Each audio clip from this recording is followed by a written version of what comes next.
Okay, good morning, everyone. Welcome to this WIOA Title I-B Services Matrix session over the overview for Title I-B programs and grantees. Thank you for registering and joining us this morning. Happy Friday. Just a couple of housekeeping things before we get started. My name is Kirsten Bayer, and I'm with the Illinois Center for Specialized Professional Support at Illinois State University. I'll be on to help facilitate and moderate today's webinar, along with the presenters from the Office of Employment and Training at DCEO, Mark Burgess, Laura Dahm, and Paula Berry. Let them introduce themselves here in just a second so they can get started with their presentation. Couple of housekeeping things. I see a lot of you in the chat are already inquiring about the PowerPoint. We will have the PowerPoint available to you via the chat towards the end of the session. Mark has given it to me. I'll go ahead and put that in the chat. And then also an attachment as well over the title, the 10/19/22 Change 1 report. I'll go ahead and put that in the chat as well towards the end of the session. So just stay tuned for that. The webinar today is being recorded, and the recording from today will be posted on Illinois WorkNet as well as the Illinois Workforce Academy website that our center controls. And I will put the URL link to that in the chat towards the end of the session as well. So you'll have access to that. Just a couple more housekeeping things. We do have closed captioning on for accessibility today, so feel free to turn that on for note-taking purposes. Also, a reminder that we do have the Illinois Workforce Summit coming up on May 8th and 9th. I believe. Let me double check my dates. And I will put the registration link for that in the chat.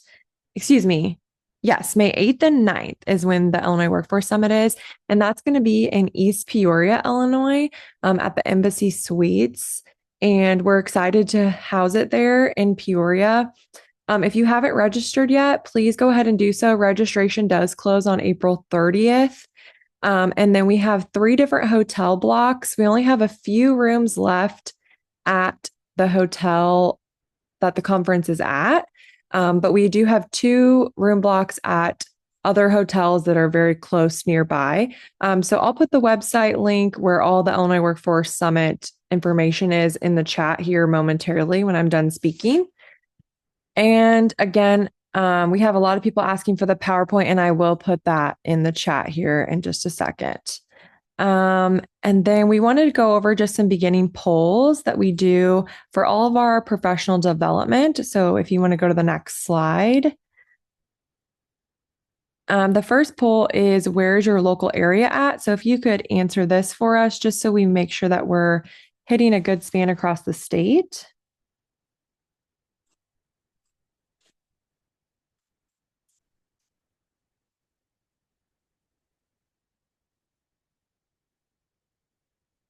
Going to give a couple more seconds to answer that poll.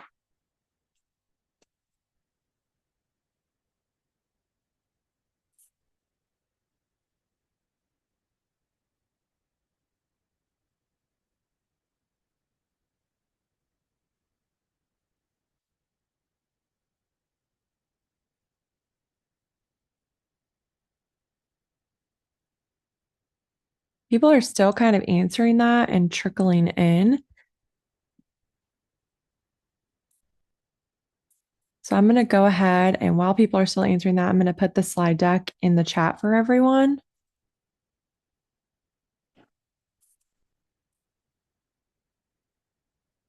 And I'm going to go ahead and end that. We have 84% of you who have taken the poll already.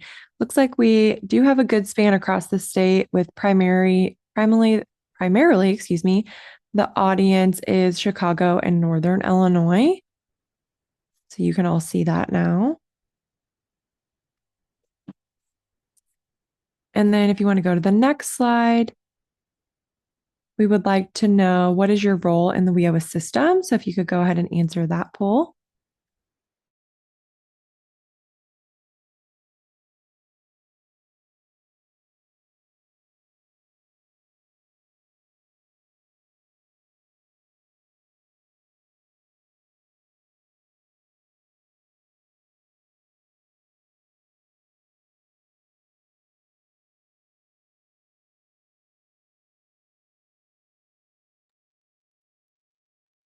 And while everyone's answering that poll, yes, I see that someone typed in the chat that my directions earlier were mistaken. I apologize. This is a Zoom webinar, not a Zoom meeting.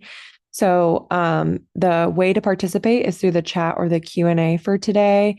And we will have time for questions towards the end as well.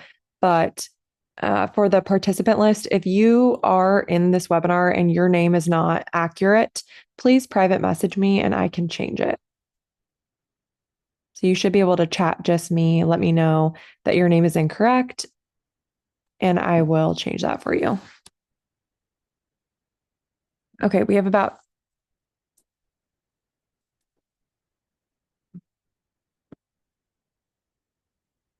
79% of people have added it.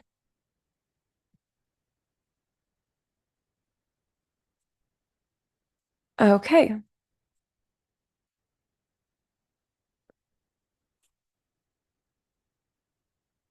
Seeing a lot of people in the chat. Hold on one second.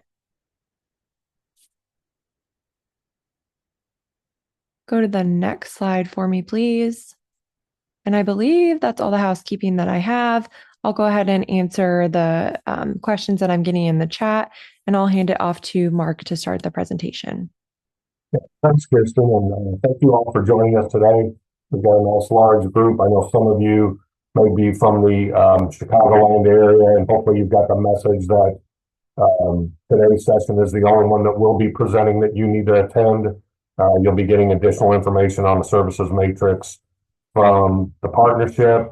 So check with your manager, supervisor, directors to ensure that you have the information and registered for that session. I think it's scheduled for the 10th next week. So we just want to make sure that everyone is, that everyone is attending the sessions they should be attending. Sorry about my audio. I don't know what's going on with it today.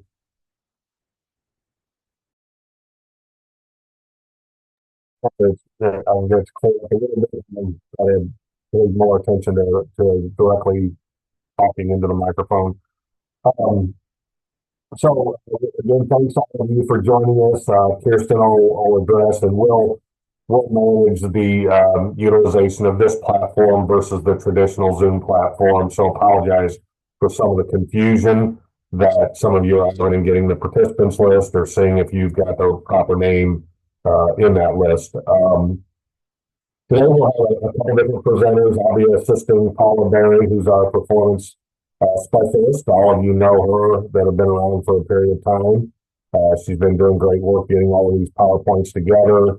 Lori Don has been assisting, so she'll be available to answer questions and help us through the presentation as we need. Mark, Yes. a lot of people are saying they can't understand you at all. You sound like you're underwater, you're muffled. Hold on just a second.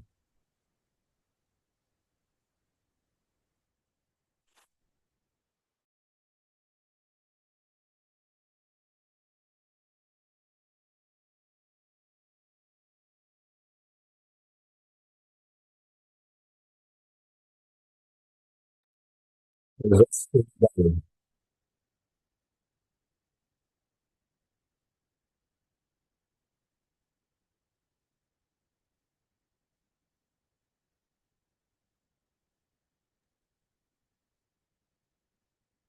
Mark, go ahead and talk again. I'm saying it's not any better. So I don't know what's going on with my microphone on my computer today. Maybe call in, Mark, while using your phone. Yeah, let me try that.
Good morning. Is this better?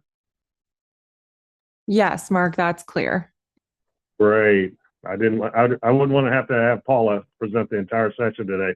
Sorry about all that, everyone. I don't know what's going on with my laptop today. Again, welcome everyone. Thank you for joining.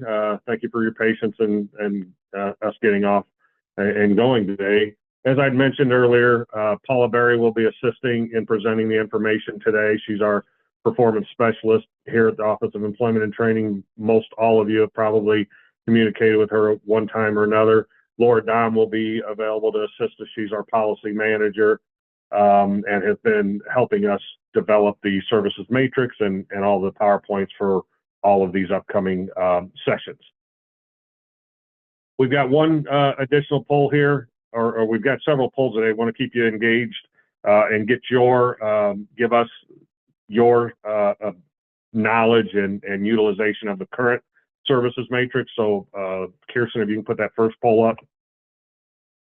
This is really just gauging how many of you, how often you're using the services matrix, or if you're someone that doesn't use it all that often because of your particular position, or if you're just not familiar with it and haven't been using it for that reason. Maybe you're new and haven't been introduced to the services matrix yet. So please complete this so we can get a sense of who we have here today. This really is a tool that should be getting used on a daily basis, but we understand, you know, there's circumstances depending on your actual activities and your responsibilities that might dictate you don't use it on that frequent of a basis.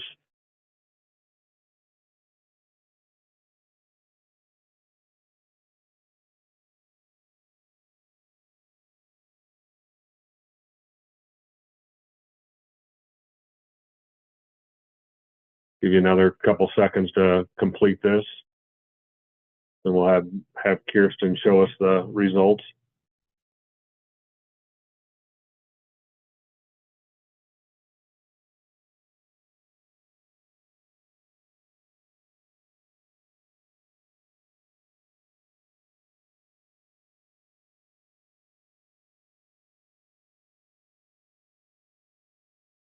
All right, Kirsten, if you want to share the results.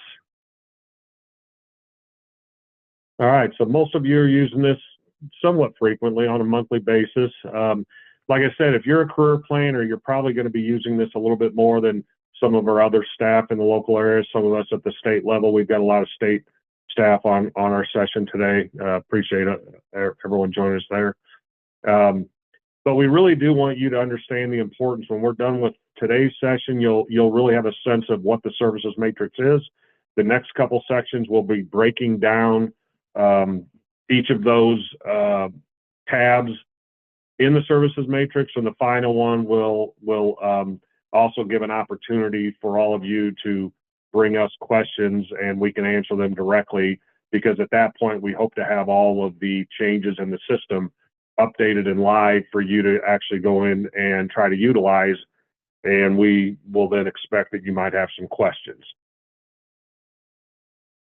So what are we here today for? What are you all here joining us for? Well, the primary purpose is that we have had a services matrix established and out there for over 2 years, and we've had to make some updates. Most of these updates have been policy driven, requirements from Department of Labor, or some of our requirements from system changes. So we've had to update the matrix for all of you to use and get familiar with it and get things correct in the reporting systems. Like I said, some of you joining are from the Chicagoland area, so you are familiar with Career Connect. The rest of you have been using the Illinois Workforce Development System. Throughout this, I mentioned we're going to have a couple polls, we're going to have a couple knowledge tests, other questions that we're not going to actually poll you, but we want to kind of get your response to them later in the presentation. So keep an eye on those, and please let us know where you're at so we can make sure we understand your familiarity and knowledge of the matrix of the services available through the Title I program and several other elements of the WIOA system. We want to highlight policy throughout this that dictates the changes that we're going to be sharing. I want to make it clear that this is called a version 2 and release of April 2025. So you're going to see version 2, 2025 in a lot of places. A lot of things have changed on some of the tabs, and little or no changes have occurred on other tabs. So we're focusing primarily on all of those changes. That's why we're able to condense this into 4 sessions versus the 8 sessions we did a couple years ago. If you're new to the system and haven't seen the services matrix or viewed those other webinars, we highly recommend you go back to those and view those, because there will be elements of the matrix that we might gloss over in order to get through this in a shorter amount of time. And we don't want you to overlook some areas of the matrix that we may not present in the 4 sessions, or that may not be presented in the other session that the Workforce Partnership in Chicago is going to present next week. So just want to reiterate that. You'll hear that from Paul and I several times throughout today. These are changes, and we're focusing on those changes. We will provide some background at times to give you the basic knowledge you need to understand the change, but we're not going over every single element of the services matrix in these sessions. We want to highlight how this will help you in your daily activities.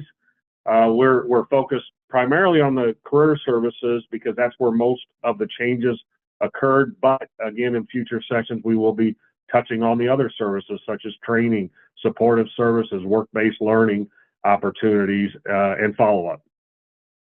And we will, by the end, you'll see what all of those sessions look like and the dates of those. When you registered for today's session, you had opportunity to check all 4 sessions in that registration.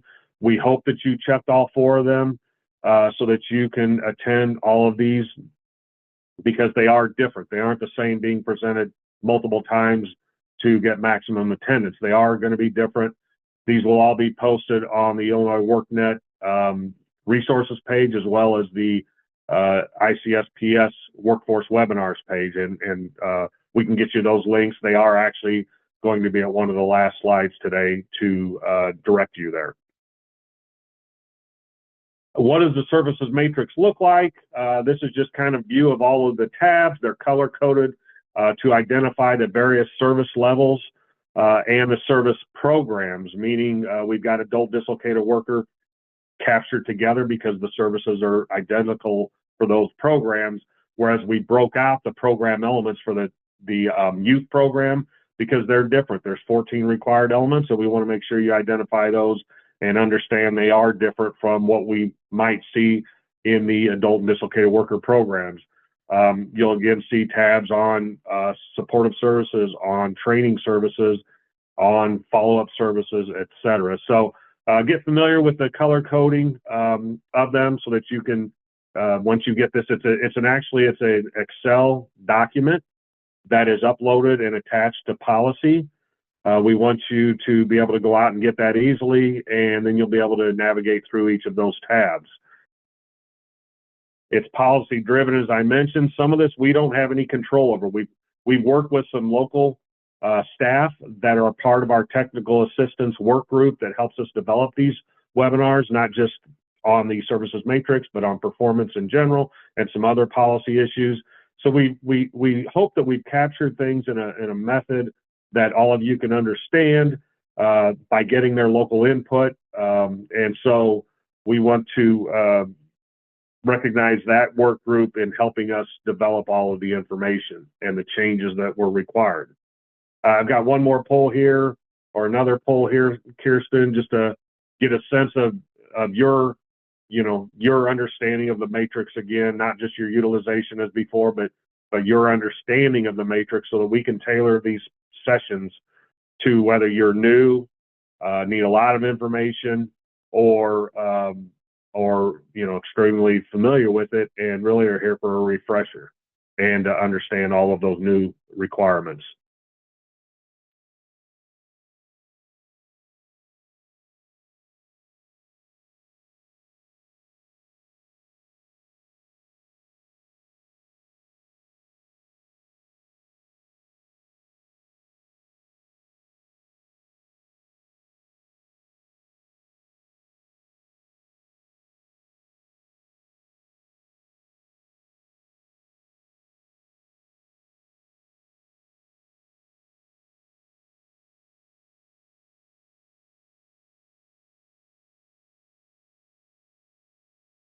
Thanks for assisting all of our participants today, Kirsten, and answering their questions.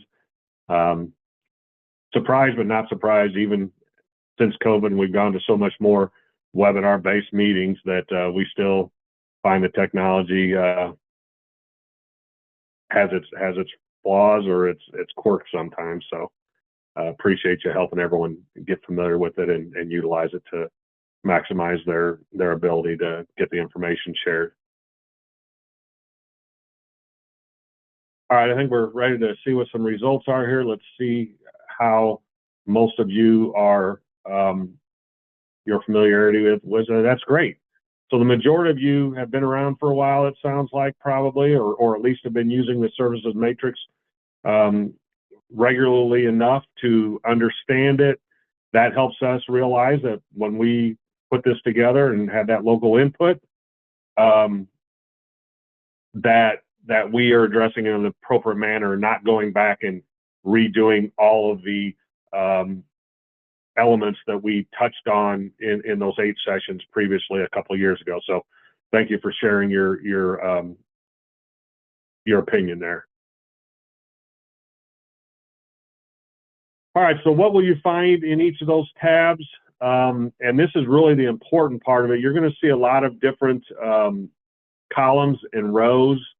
And what we're attempting to do with this is make clear to everyone, especially those that are recording and reporting all of these services, as you're working with the participants that come into your centers. We want to make sure that you understand what the service label is. Some of these are dictated by guidance from DOL in how we have to report them. Some of them are what we have in our system, IWDS or in Career Connect. So we want to make sure you understand that there may be a slight difference, but what we've tried to do this time around is be a little bit more consistent in those naming conventions. So the service labels versus IWDS labels are there to clarify that. We've given definitions to all of these services so that you can clearly identify the services your participants need, the services that they're receiving, and then report accurately on those services and not just pick something in a list because you're not sure which one it is. Hopefully we've clarified them all enough. But if you ever have a situation where you don't know whether you maybe have a couple options you're trying to pick from, look at your cohorts. But if you're still confused at the local level, let Paul or I know. We'll help you identify these. We really want to start making sure we're getting these captured accurately. This is a great time to get those in now. Get familiar with them because everyone's heard the system's going to change later this year. We're going to a different IWDS system. We're bringing our partners there in Chicago into our little world of technology. So we want to make sure everyone is clear and utilizing this appropriately when we make that shift, because that's going to be enough shift in itself not to have to come back to understand and learn services. We want to be able to jump right into that new system when we go to that. So it's important for us to make sure we're passing this on at this time, so you have time to continue to use it and get us questions. If there's any changes we need to make, we want to make sure we make them before we go to a new system. We want to have as less disruption in that new system as possible by getting that feedback from all of you. So those definitions are very key in that respect, to ensure you're capturing the appropriate services for each of your participants. We've added a column to identify whether the service you're giving them will have an effect on the performance metrics that each local board, local area is held responsible for. We will identify whether a service is same day or not. Now, we clarified that last time around that most every service is a same day service. It's opened and closed in the same day. It's not to be left open. We shouldn't see as many episodes as we saw before. I think we're doing a great job of that. I think all of you are doing a great job of that. But we do want to make sure on the matrix we're clarifying whether it's only a single day service or same day service, or it has an opportunity to run on like training. That's the most common one that isn't a same day service. People join training for weeks and months upon until they complete it. So we identify that. We identify whether that service continues their enrollment or starts them on the path to where they'll be exited because they haven't received an actual triggering service in a 90-day window. So we want to make sure we're doing a better job of capturing exits when they should be captured, and hopefully that column will help all of you. There are a couple hidden tabs that are easily, I think, unlocked that tie these to the reporting we have to do. If you're not a performance person, you're not a technology person, not doing the reporting for the local area, only capturing and recording services in the system, you probably don't need to know what the participant individual record layout is or the codes that are used for that or codes that are used within our systems, but they're there. So those of you that do need that information can access it.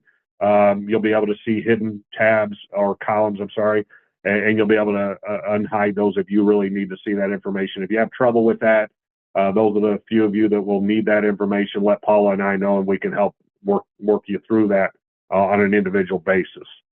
And then we've added some other items to keep you on track at a local level on meeting certain expectations in expenditure levels, in work-based learning for youth, and other Title I services and policy requirements.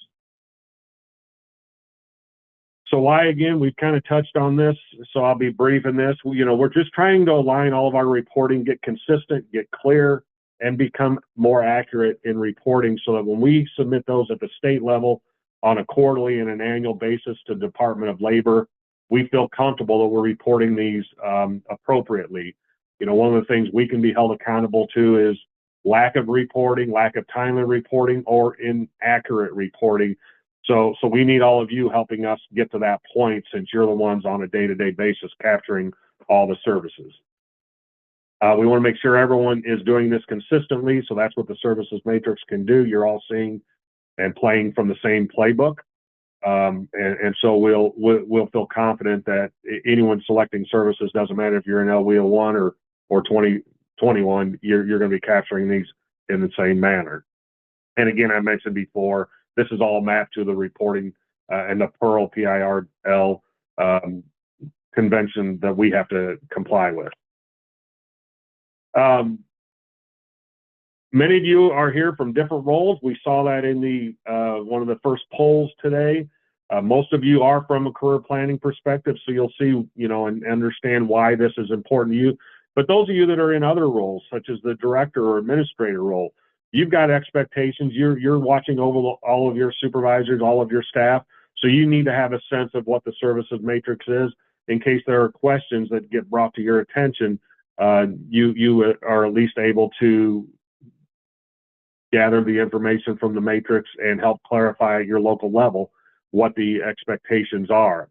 There are operational parameters for all of you staff. Make sure, again, we're clear. We're providing technical assistance necessary, and all staff are meeting expectations. From those of you, and I see a lot of you on our list that are performance-based, while you might also be a frontline staff to that, your performance expectations are important, and knowing what services are helps you meet your goals at your local level. For career planners and career coaches, or any other name that you're familiar with in your local area, here are some of the important things to remember as to why you're going to be using the services matrix on a very frequent basis. This should be one of your most important tools, in addition to policies and guidance and procedures within your local area on your activities. But it defines how you assist your participants, so that you're talking in terms that they can understand, that you're recognizing and sharing the services that could be most important to their success, and that they can request and utilize locally through either your program directly or one of your sub-grantees or partners. Many of these are repeated. We apologize for that, but we just want to point out and continue to harp on the fact that we're trying to become consistent, trying to be accurate, and trying to be timely. Some of you may just be case managers, and all you're doing is assisting the career planner or coaches in inputting this information And so when they share information with you on what they've been doing with their participants, we need to make sure that you're capturing that accurately on their behalf. So if your function is solely case management, it's important to understand with each of your career planners the terminology and the language and the appropriate services to be captured. As I mentioned, we've got some state staff here at the Office of Employment and Training. I'm not going to go into these next 3 slides in any detail. We've actually had a short meeting with all of them recently and went over these, but you can see everyone within our state agency has some connection to the services matrix. Some of them are very obvious: performance and reporting. Policy obviously helps us write the expectations for all of you. Monitoring is going to come out. We'll touch on the monitoring aspect. Many of you are probably thinking, going, "Oh, things are changing today or next week or whenever the changes in the system are going to happen." What does that mean to our system and the information that's been captured in the past versus what's going to be captured moving forward? So Paula will touch on that a little bit. I think that's on her side of it. We have trade participants who are co-enrolled in the Dislocated Worker program. We have other co-enrollments between adult and youth. So you have to understand both the services for each of those programs. Some of them are similar, some of them aren't. So you got to capture them appropriately depending on which program you're actually reporting them under. We want to make sure that again, everyone is using this appropriately. And even into some other areas of our system, our rapid response folks, our planning unit, and our grant management units all use this, sometimes infrequently, but still it's out there, it's available, and they do reference it in their work. One last poll here before I turn it over to Paula. This one here is a rating of 1 to 5, with 5 being the strongest. Just kind of get a sense from each of you on your understanding of active and enrolling services. I mentioned earlier that the tool itself, the matrix itself, helps you identify whether this continues enrollment or is just an activity and doesn't start their 90-day window to exit over and doesn't start it over again. So please, Kirsten, if you can put this third poll up.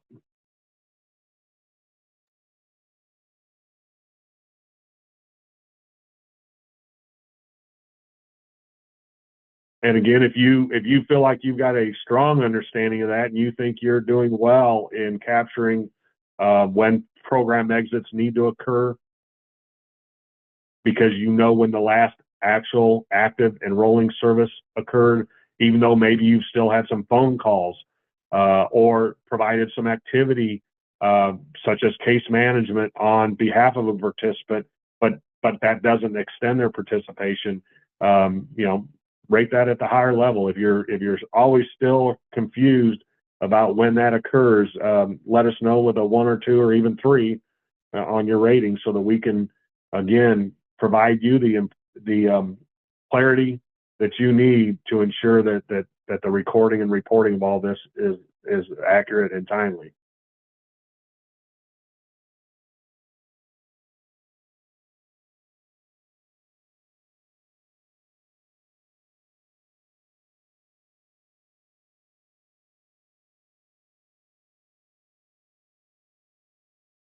It's good to hear and see some of you posing questions in the chat. We'll continue to try to respond those either in chat, or if we have an opportunity within the presentation today, we'll address it at that time. As Paula just mentioned to one of the questions, if it's something we're going to be presenting in our future sessions, we'll hold off answering that potentially until that session, because it'll be more appropriate and maybe more easily understood if it relates to some of the services we're going to talk about in the next 3 sessions. All right, let's see the results here, Kirsten.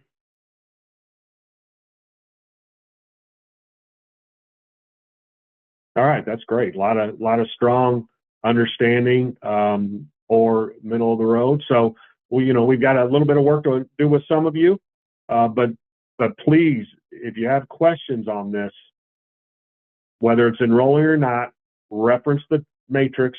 We have a column that should help you understand that. Utilize your co-workers and their years of experience and understanding. But if you still have questions, let Paula or I know, because we want to make sure we're getting these captured appropriately. We're going to speak to you about an FAQ page that we talked about 2 years ago. It hasn't really been getting used over the last couple of years. We've let that slip away, but we want to try to start utilizing that a little more rather than emails directly to Paul and I. Like I said, I'll mention that a little bit later. But the purpose of that is that when we have something submitted through the FAQ page, any of us in the performance policy unit that have access to the questions here at OET can develop a response. We can be a lot more timely.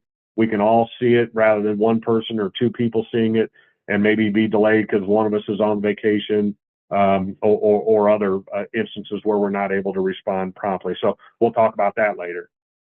Thank you, Kirsten. I'm going to go ahead and turn this over to Paula to give a little bit more detail on the matrix.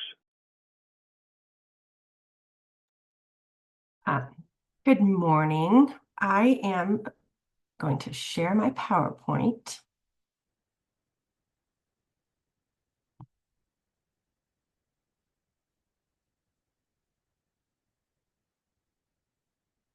I just want to check and make sure that you all can see a PowerPoint that says Staff Assisted Basic Career.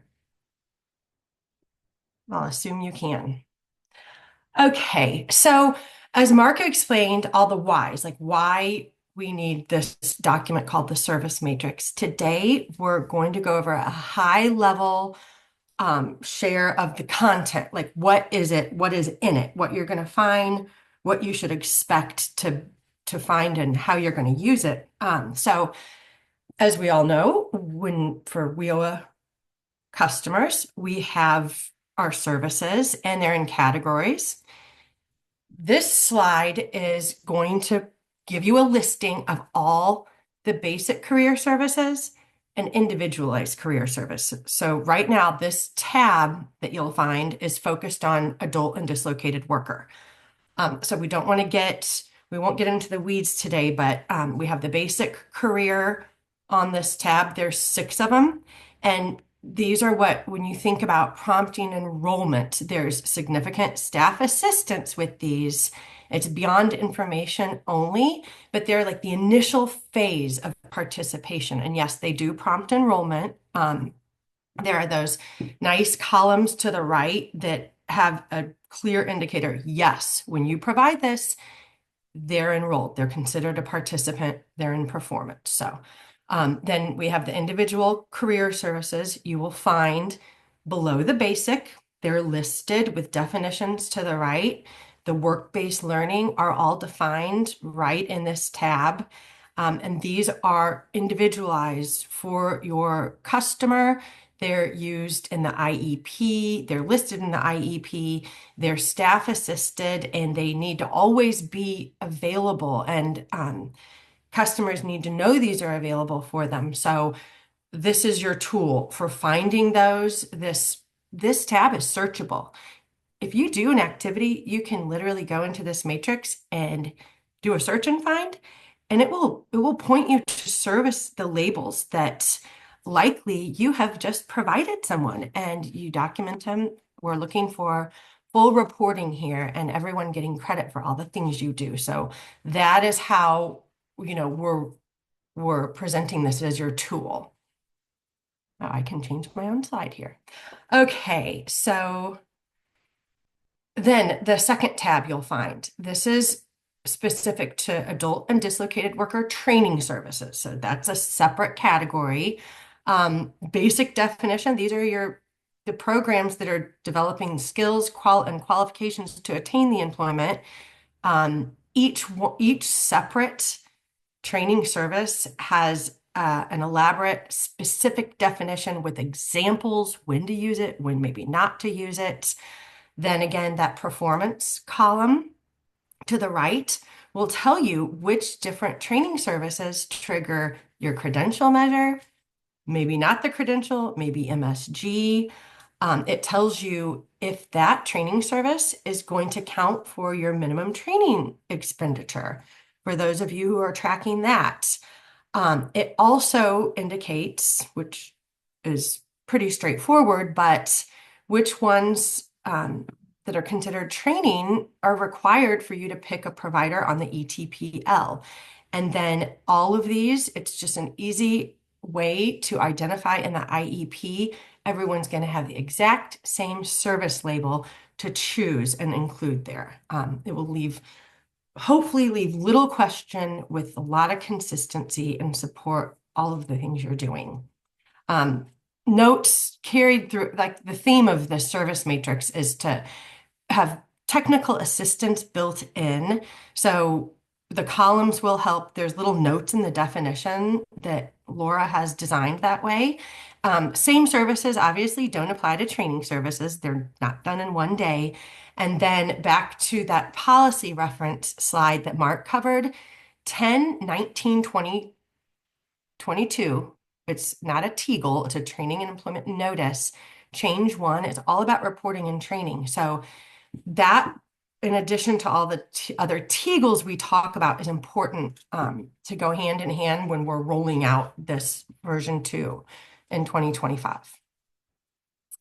Okay, so what is she talking about? That wasn't a lot of information I just gave you, and we realize that. So what is going to happen here is on Friday, April 8th, Mark, Laura, probably Jim Potts, and I will cover a session on adult and dislocated worker services, career training, a deep dive.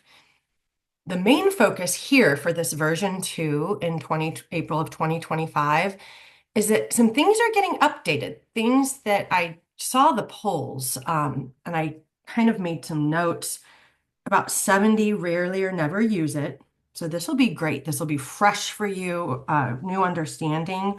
And those who do will need to get really familiar with some of these new definitions, some new requirements for 1A, 1D enrollment. And this is touching on the assessments that you're doing, but now we need to make sure they're documented, literally entered in the system before moving on to developing their IEP for them. A couple rules with services, career services.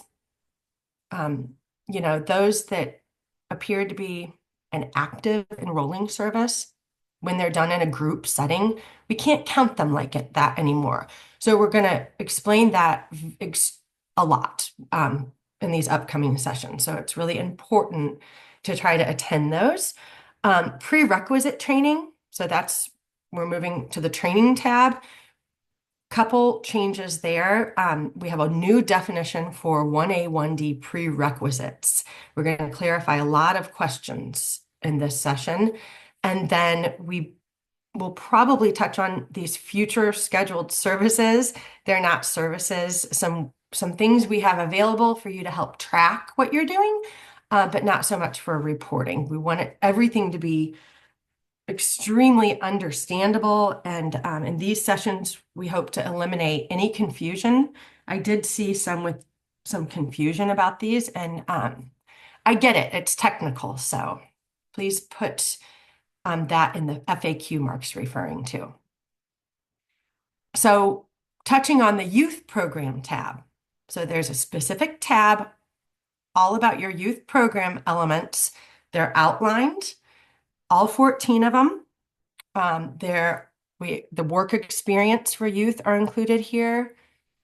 Again, for youth, we have the columns that say if it's triggering enrollment, the performance measure that it will trigger, the services that will extend participation and exit, and then supportive and follow-up services also are youth elements. So they're included on this tab. So just to let you know, there's a tab for your youth reference. Okay, so for youth, that was highly simplistic. I just talked about one single tab. So what we are going to do is on Tuesday, April 11th, we are going to do a session specific to all the youth service elements and all the rules for reporting, and it's going to be in depth.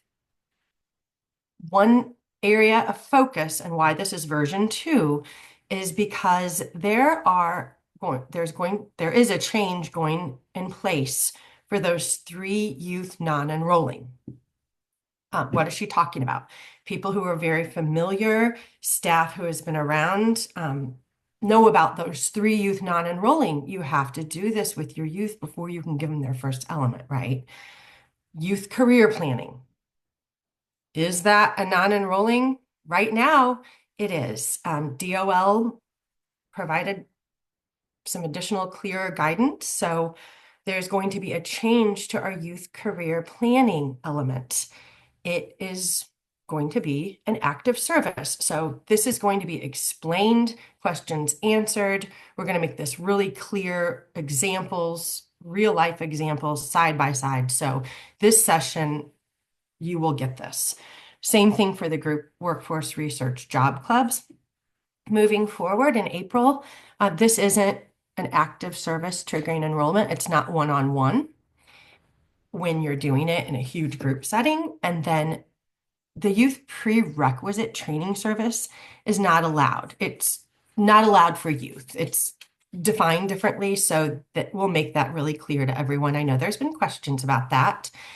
And then we're going to just provide overall guidance for reporting all of these in this April 11th session. We will also briefly touch on the work-based learning tab. As I said before, when you look at your 1A, 1D tab for career services, we define all the work-based learning there.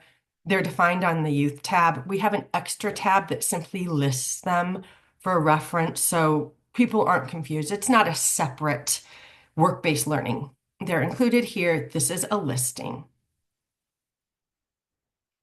Okay, so with all this said, we have a couple of questions just to try to get a sense of some understanding of the matrix, like why. So what would you say is the best answer, A through F, of what is the primary purpose of the WIOA Title I service matrix?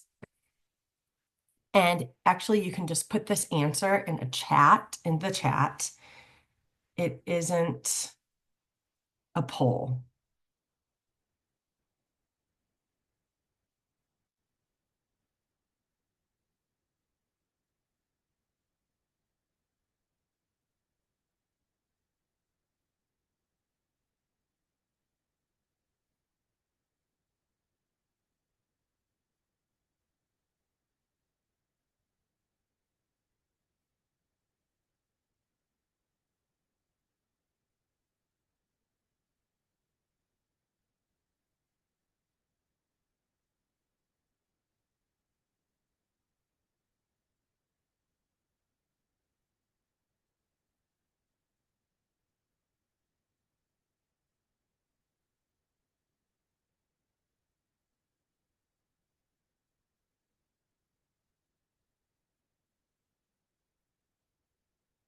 Okay, I think, well, I don't know. Yep. Thank you very much.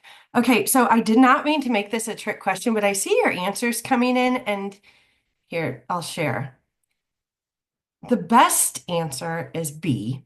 This is on Mark's slide for WIOA service matrix, and it's to provide a reference for all the available WIOA services and performance measures that they relate to, that they trigger.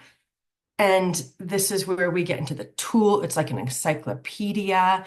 But when some people put E to track workforce certifications, you can chat why you include D. I think I get it, because when I talked about the training tab and potential providers, if it needs to be on the ETPL, and then any talk about the IEP and goals, because most definitely all of those career services are in the IEP, which essentially is their goals, and certifications might go into that. So maybe I'm reading into that, but the correct answer is B.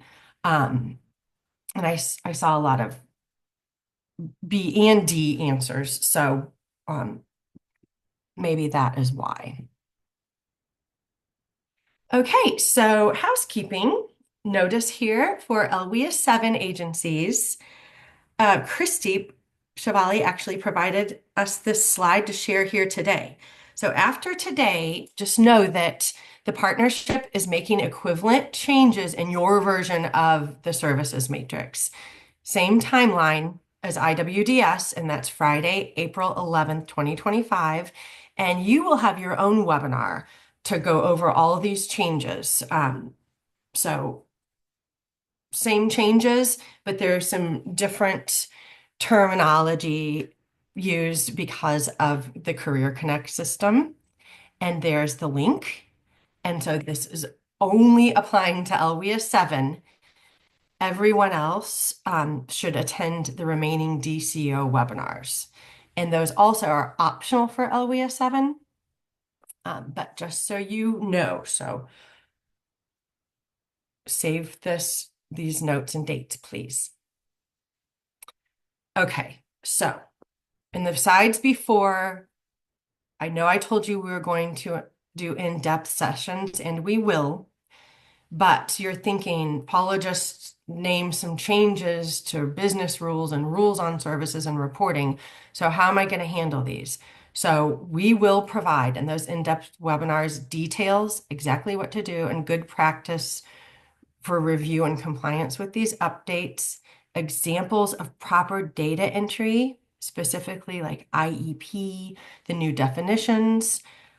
So again, participation in webinars is essential to understand this stuff, all the service stuff.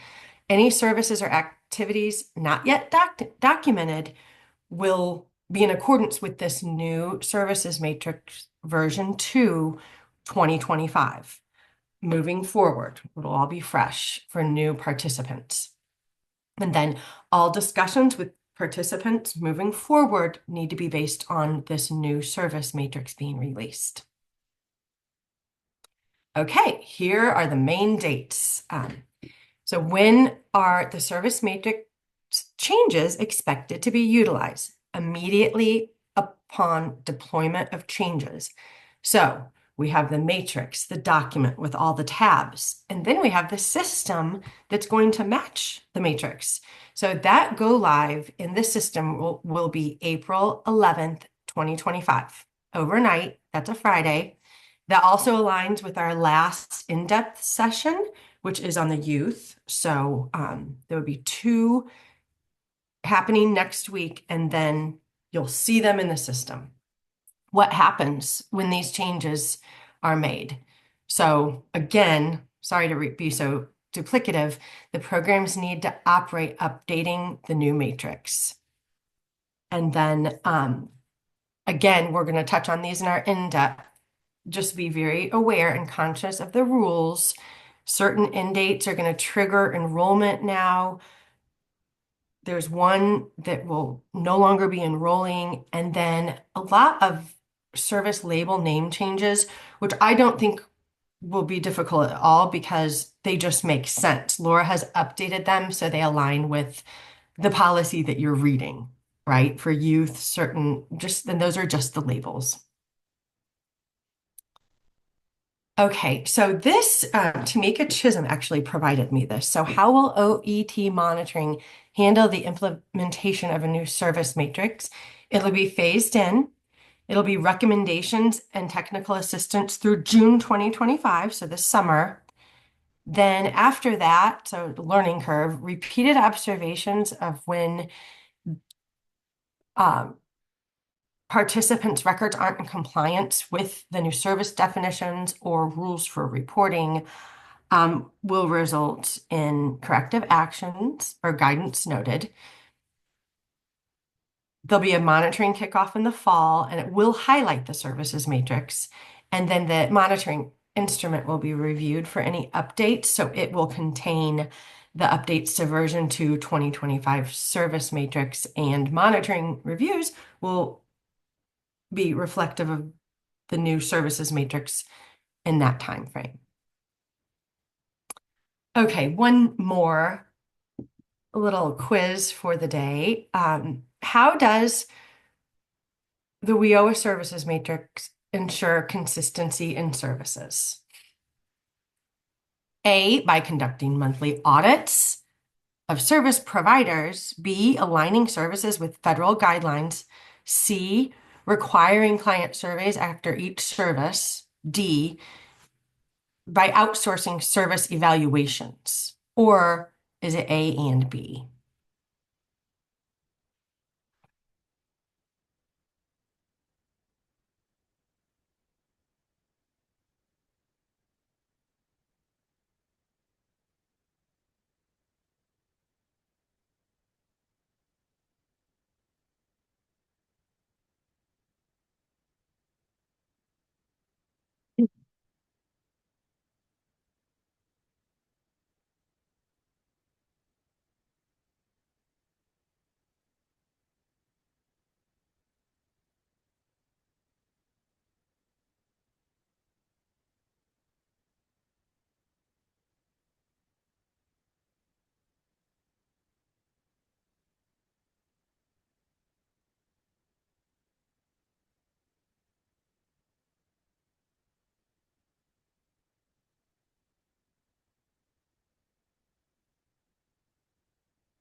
Okay, so I thank you so much. Yes. So this also wasn't intended to be a trick question. The straightforward answer is B, simply by aligning services with federal guidelines. What DOL tells us we need to report and offer and make available, and they're in the matrix. But I understand those answering A, monthly audits. I mean, this would be your tool, right? If you're trying to compare all of the service and codes that are getting reported to match up the definitions. Did you really do this service? Then read the definition and figure it out. So I and Laura chatted also about A. So I do understand answering A. And the thing is that all we have in the system right now is to document a label, a simple service name, career planning, occupational skills training, you know, job exploration type services. But then when you have the matrix that matches up to that, you actually see what that means. That simple service label under a person's name means a lot more with the matrix explicitly defining that, all the things you actually did and are getting credit for. So thank you very much for your thoughtfulness. Okay, quick review, recap again. Here are the steps for the rollout. So what's going to happen? As of yesterday, there are changes. The changes that you'll see in IWDS, so not necessarily Career Connect for this slide, are in 5X test environment in IWDS. And we've tested them and they look good to go for next Friday.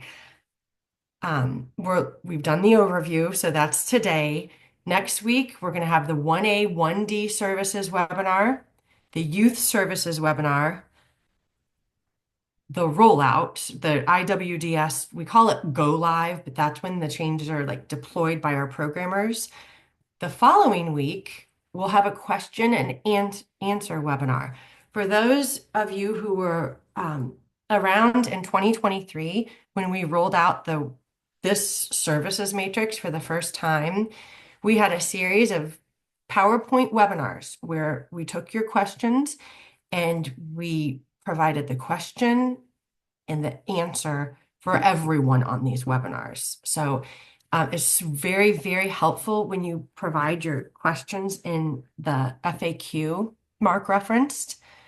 So next, after that, Laura or someone will disseminate the new version of the document itself, right? So the WIOA Title I Services Matrix version 2 will be given to staff Laura has created we call it the red line version, so you can see what's changed, which I think will be helpful to go along with all this technical assistance. Then again, the go live is April 11th.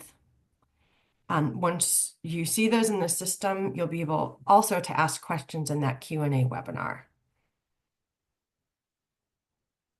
Okay, last slide for me for the day, but I mentioned it earlier. So we have what we're calling homework. So before attending next week's in-depth sessions with adult dislocated worker and youth, we're asking that you go ahead and check out or review the 10 on training services before our April 8th session. And then again, any questions, please submit to FAQ.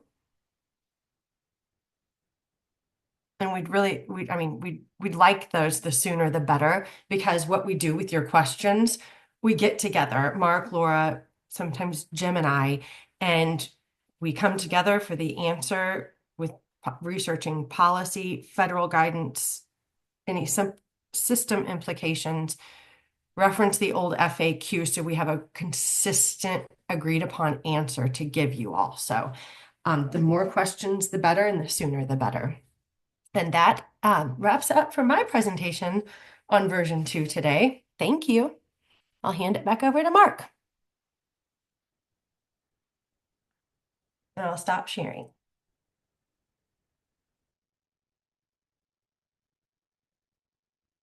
Great, thanks, Paula. I'm going to go ahead and pull up my screen. Really appreciate all of you sharing your questions in the chat. Hopefully we've been able to answer most of those. The other thing is, appreciate you catching us on some of these slides that we skimmed over, I guess, and didn't catch some of the errors. So to be clear again, 2 sessions are going to happen next week. Tuesday the 8th, on Tuesday, is adult dislocated worker. Friday the 11th, I know we had a couple slides that we had the days of the week backwards on those 2, but there are sessions on both days. Friday will be on you. So make sure you're prepared and have that on your calendar. On another slide, Paula referenced, to go back on one of her questions or knowledge checks, she said reference slide 14. That's actually should be slide 12. When we rearrange slides, we sometimes overlook that we had a reference to another slide that got shifted around. So, really apologize for any of those confusions. We'll get those corrected in the version of the PowerPoint that we upload with the actual recording that Kirsten talked about. We'll make sure we have a cleaned up version of that. Going a little bit off script here, but I wanted to bring that up before we move too far ahead. The last thing is, while we have staff here at OAT and we have a small work group on our technical assistance, if anyone, and always check with your superiors, your supervisor or manager, if anyone is interested in joining us, maybe helping catch some of these errors we've left in here, let me know, email me and let me know that you'd be interested in participating in a work group. It's very important that we get your feedback. We've been doing this for years, and it's been very key to ensure we're getting policy guidance that is clear to all of you, and it's not coming from the state, in the sense that we understand the expectations from legal documents, whether it be the act, the final regulations, Tegels, TENS, whatever. But sometimes that language doesn't resonate in the field. Sometimes it doesn't resonate with us, to be honest with you. So it's always great to get some of your feedback and say, well, what about mentioning it in this way? We're doing it with 2.0. We're trying to become a lot more cognizant of the language we use. In some instances, unfortunately, we don't have a chance to change it. But where we can, we want to use language that you're familiar with, that you can you can understand much more clearly. So if anyone out there does want to contact me and let me know you're interested, we'll get you emails here at the end. So let's pick up where we're leaving off here. As Paula said, Kirsten has been putting the 10, 19, 22 out there in the chat a link to it, so hopefully you can download that. We'll make sure it's attached to this webinar recording as well, along with the PowerPoint. But it's really key to understand all these documents, all these legal documents, and what's held within them. We can do our best to share what's in them in these webinars, but there's a lot more, sometimes clarifying information that all of you should be aware of. Yeah, Paul is putting in the e-policy references as well, understanding the policy, where we'll be attaching the services matrix. This here just kind of shows you, we've talked about you submitting questions. So once you start looking at the services matrix, if you have questions, rather than email Paula and I directly, we ask that you go to this services matrix FAQ.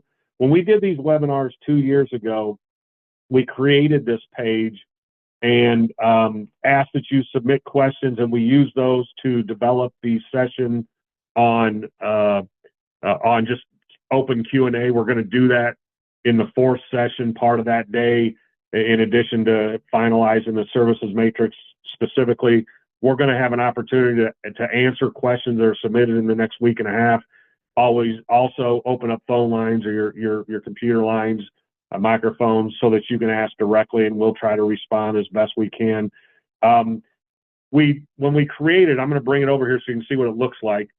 We actually listed this as a performance FAQ, which was an error that we shouldn't have, because really this is all about the services matrix.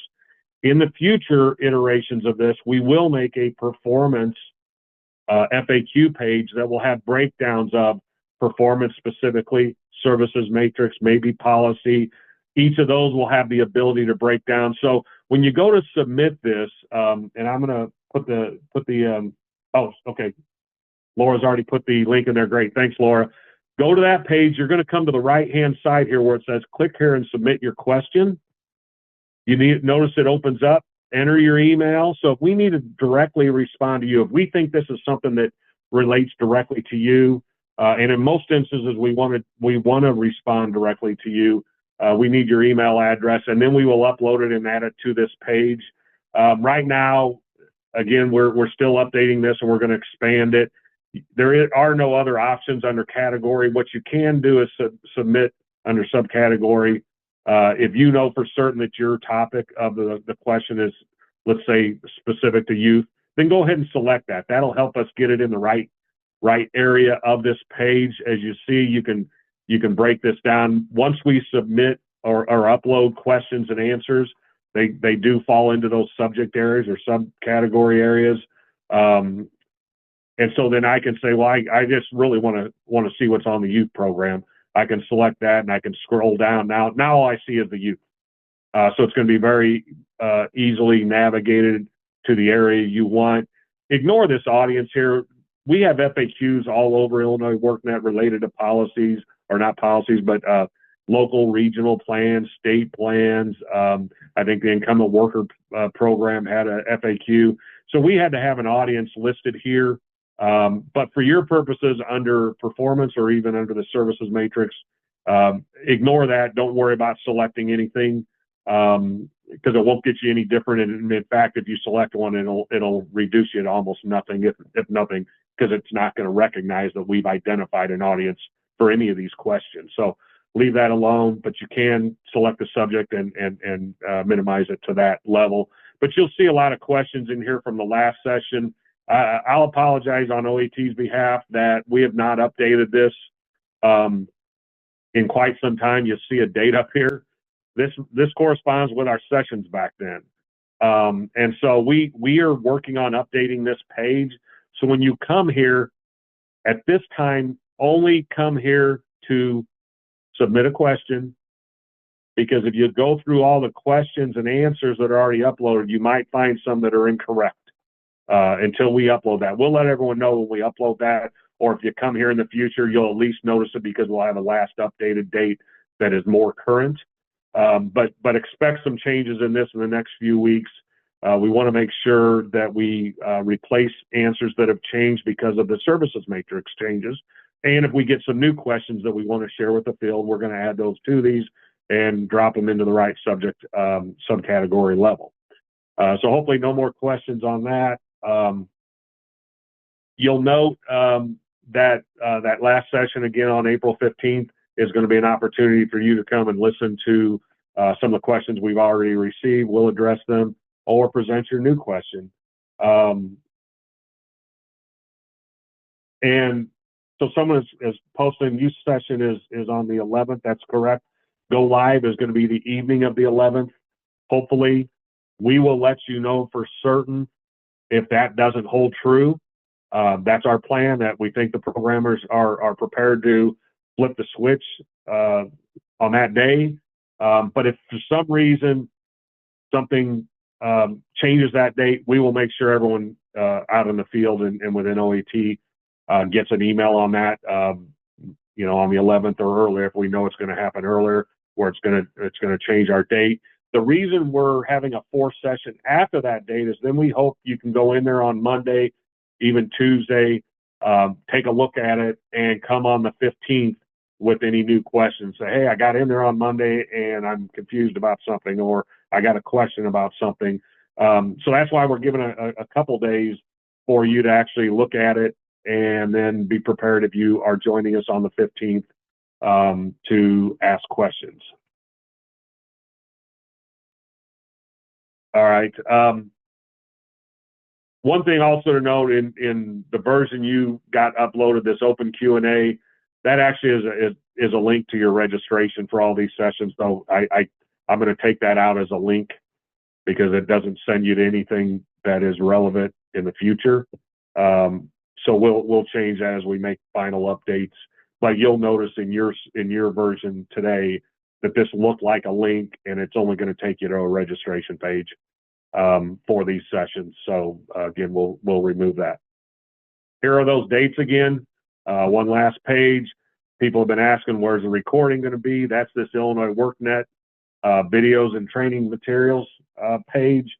I'm going to give you that link in the chat here.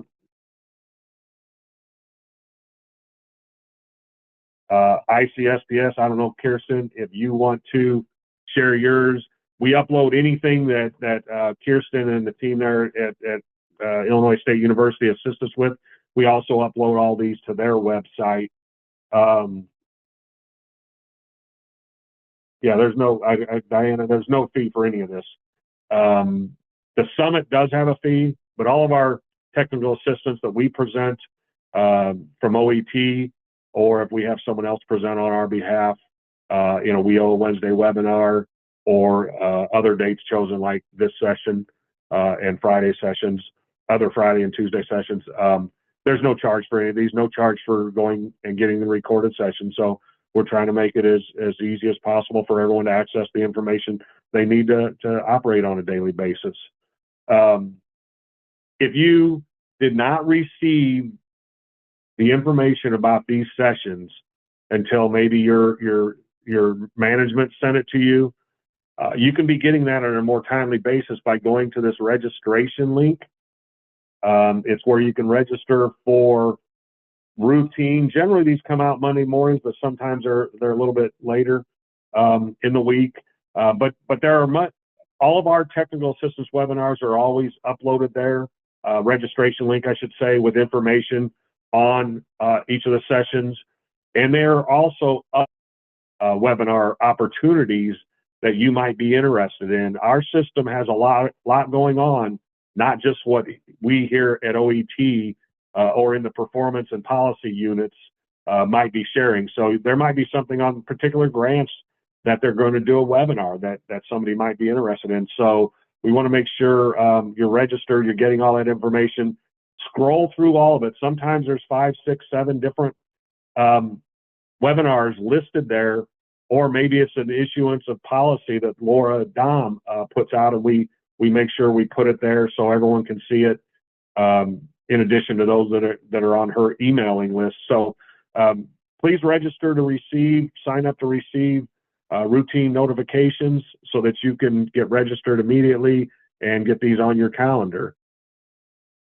Here's some resources. We talked about a couple of them today. The 1922 Change 1, we shared that in the chat.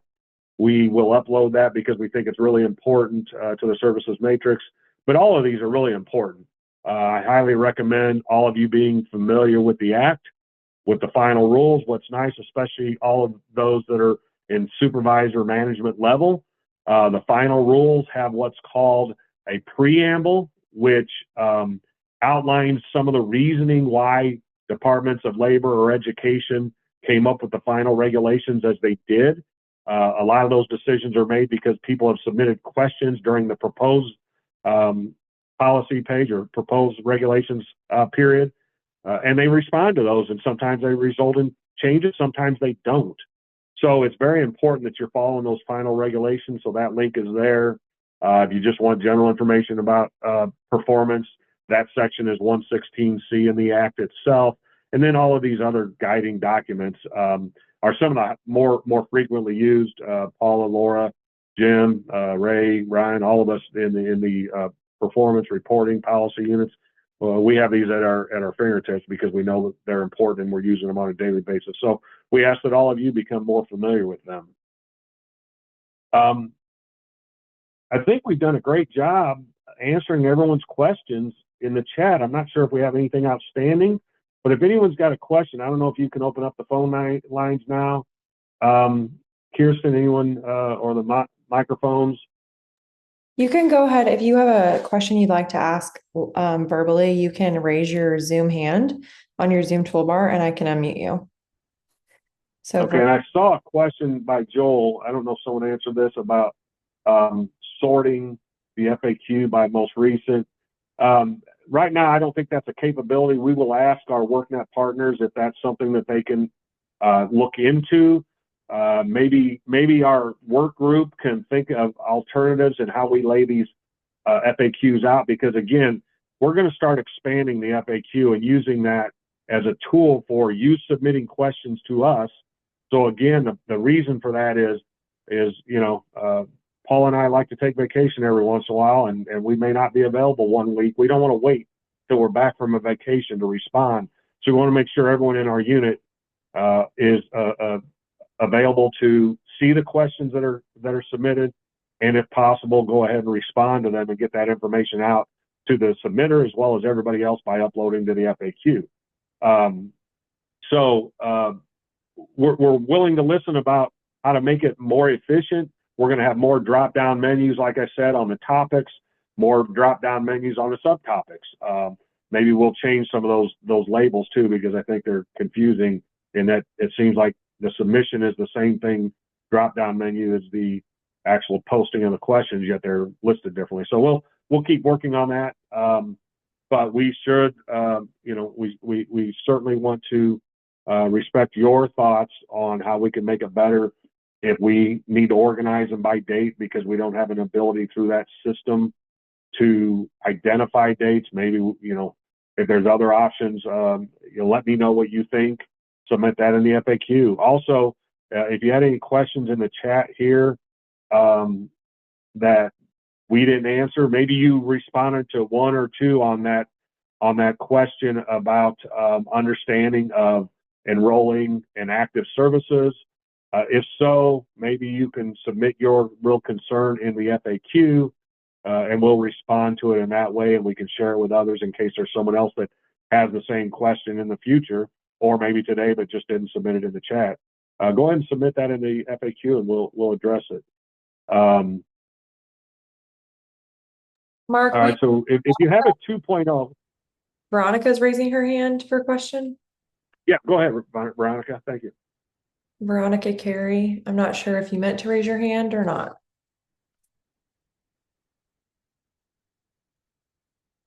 I think she's had that up, maybe not aware that it's been up, but certainly if you do have a question.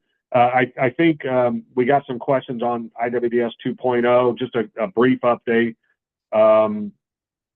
It's a replacement to what you're familiar with if you've been working in the IWDS environment for your career here in the workforce system. LWIA 7, it's going to be new for you. So we're working with our partners to develop that system. We've got a lot of local input on it. We meet, 4 or 5 times a week in various aspects of developing it. And so, it's coming. If you have any 2.0 questions that you're not aware of, that you haven't been provided already. You can put those in the FAQ, and we can answer those at our last session if we need to. We aren't going to upload 2.0 questions to the services matrix unless they're directly related to the services matrix. But if you have a question, but really all I can tell you at this point is that it's in the works. We anticipate by the end of the year, maybe sooner than the end of the year, that'll be rolled out. We'll have a lot of technical assistance starting this summer so we can prepare everybody for the day that the switch is flipped on 2.0. We want to make sure everyone's prepared for it, understands it.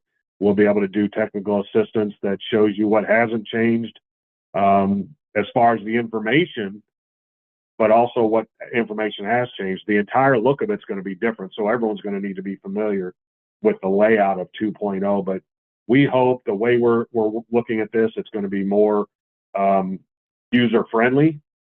We're looking at customer focus.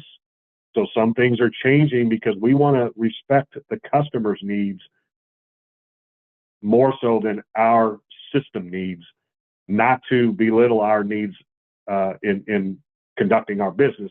But we want to make the experience for the customer as pleasant as possible throughout, throughout their experience in our system, whether that be just for a few days or in some instances, several years. And like Laura's posted in the chat, there's going to be a lot of training coming up. So, from a management perspective, you all should be cognizant of that and be prepared to share appropriately. I think the IWP, Illinois Workforce Partnership, will be heavily involved in sharing information on this technical assistance out to the field, all of their direct local area staff, but also all of the grantees, because this affects everyone in the system. We're working with our other partners at the state level to make sure any overlaps are being addressed as well. So I don't know if are there any questions that I've not touched on, Laura or Paula, Kirsten? Robert Trapp is raising his hand. I'm going to allow him to talk. Okay, yeah, Robert. Always great to hear from you. Good hearing from you, Mark. Great presentation you guys put together. Thank you.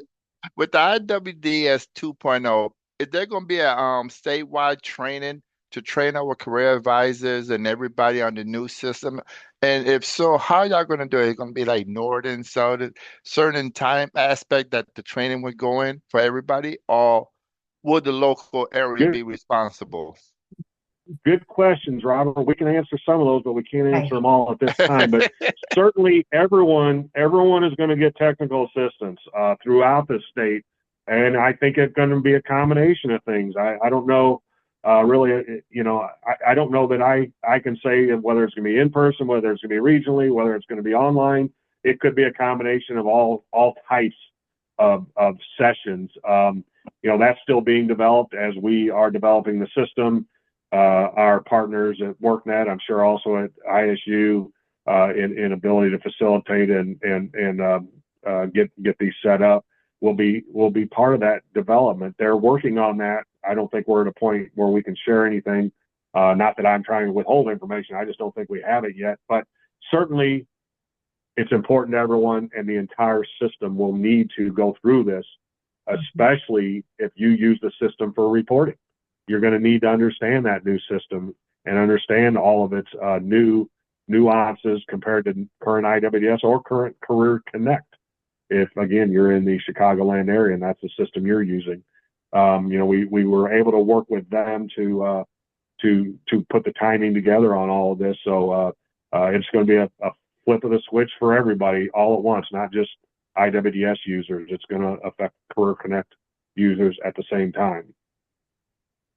All right, I like that, Christine. Maybe we upload a document that outlines changes. I've seen that in a lot of documentation where they say this is what changed on this day. So if we got a list of questions, 50 questions, and 10 of them changed, or we add 5 more, maybe we have a document or somewhere that lists what was changed and what date. So we'll look into that. Appreciate that recommendation. We'll work with our partners to identify some way. I think that in the short term might be the easiest way to do it, because we can probably upload something like that much easier than change the platform if we need to, ultimately add some dates to these revisions. Or the other option is every question we put the date it was uploaded on the end of the question. I don't know.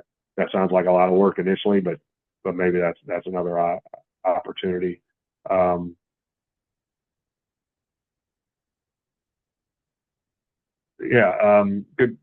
pointing out. Christy, do you want to speak at all? We've got just a couple minutes. Do you want to speak to the session that's going to be held for Career Connect users?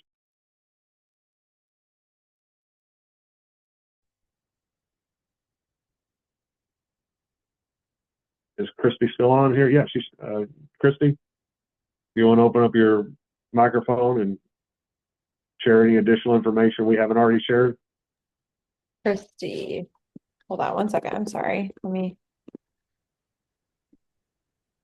There you go, Christy. Thank you. Hi, everyone. Yes, this is Christy from the partnership in LWIA 7. Yes, I just wanted to say that we are having our own presentation to go over the Career Connect changes, and that's going to be on Thursday, April 10th. So for the partnership staff or LWIA staff, you guys can attend the DCEO webinars. You don't have to, but I think it's beneficial for you to hear what they're saying as well.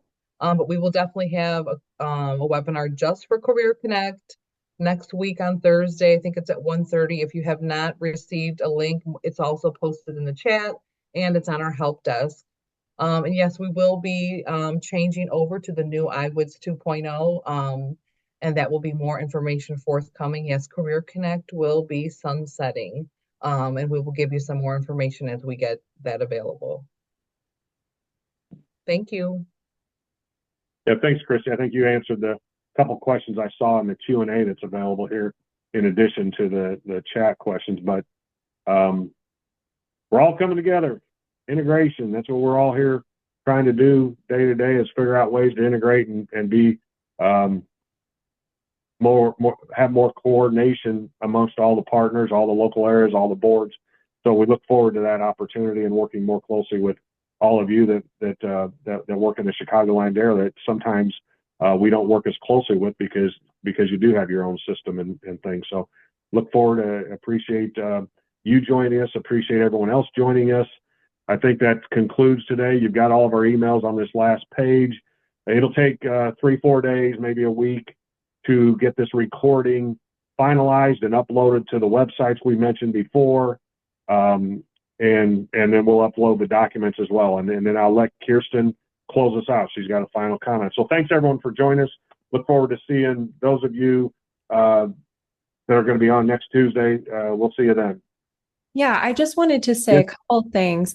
I can send out an email to everyone who was on today's webinar with the documents and also the links. I'll put the link for the Illinois Workforce Summit if you would like to register. Again, that's May 8th and May 9th.